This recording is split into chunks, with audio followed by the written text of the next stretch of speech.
Tom from Latvia. A few days back, I took some time to watch some Attitude Era footage, specifically the odd love triangle between Triple H, Stephanie McMahon, and Kurt Angle. What happened to that feud? It just kind of seemed to end out of nowhere. I agree with you 100%, and I think we all know why that was. Look, when you do angles on television, where you have a couple, like a real-life couple, husband, wife, boyfriend, girlfriend, whatever, and you break them up, one of them turns on the other, and they end up aligned with a different wrestler. Unfortunately, art tends to imitate life more often than not. There's a lot of marriages that have been broken up by wrestling angles that were done.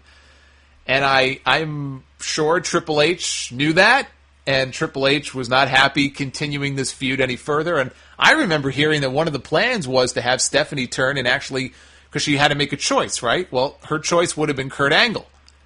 And that Triple H may have talked his way out of that and got that squashed, and he beat Kurt, and the feud just ended out of nowhere, and they moved on. Now, Kurt ended up winning the championship a month later, and that's a whole other story, a famous folklore story with Triple H piping up in one of the production meetings about how, we shouldn't put the belt on Kurt, he's too small, it's not believable.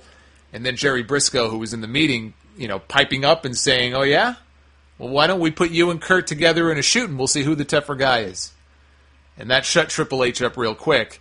And they did put the belt on Angle, and he held it for a few months. But I agree. I mean, it ended out of nowhere, and I think there's a lot of different ways they could have gone with it, including one way that I had always heard that would have put Stephanie with Kurt, at least for a period of time. And that got squashed real quick.